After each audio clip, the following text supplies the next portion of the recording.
সন্মিলনীৰ এয়া দ্বিবাৰ্ষিক অধিৱেশন। এই অধিৱেশনত ৰাজ্যখনৰ প্ৰাথমিক শিক্ষাৰ ক্ষেত্ৰত শিক্ষকসকলৰ দায়বদ্ধতা আৰু কৰ্তব্য সন্দৰ্ভত পৰ্যালোচনা হ'ব। শিক্ষক ছাত্ৰ ছাত্ৰীৰ বিভিন্ন সমস্যা সম্পৰ্কে আলোচনা হ'ব আৰু ইয়াত ৰাজ্য চৰকাৰলৈকে ইয়াৰ পৰা কিছু পৰামৰ্শ প্ৰদান কৰা হ'ব বা শিক্ষকসকলৰ দাবী ৰাজ্য চৰকাৰলৈকে প্ৰেৰণ কৰা হ'ব।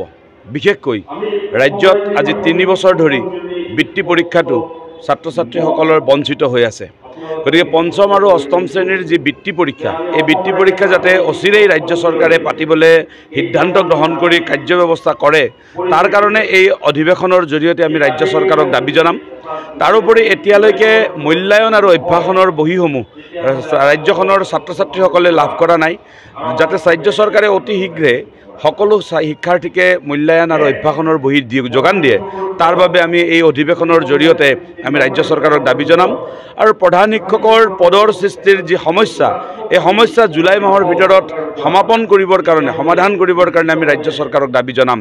ইয়াৰ সমান্তৰালকৈ যি আমাৰ গ্ৰেড পে কৰ্তন কৰা হৈছে, এই কৰ্তন কৰা গ্ৰেড পে ঘূৰাই দিয়া আৰু ঠিকাভিত্তিক শিক্ষকসকলৰ নিয়মীয়াকৰণৰ প্ৰসংগ আজিৰ এই বৈঠকত আলোচনা হ'ব আৰু ৰাজ্য চৰকাৰে যাতে অতি শীঘ্ৰে সকলো ঠিকাভিত্তিক শিক্ষকক নিয়মীয়াকৰণ কৰে, তাৰ বাবে ইয়াৰ পৰা আমি প্ৰস্তাৱ প্ৰেৰণ কৰিম।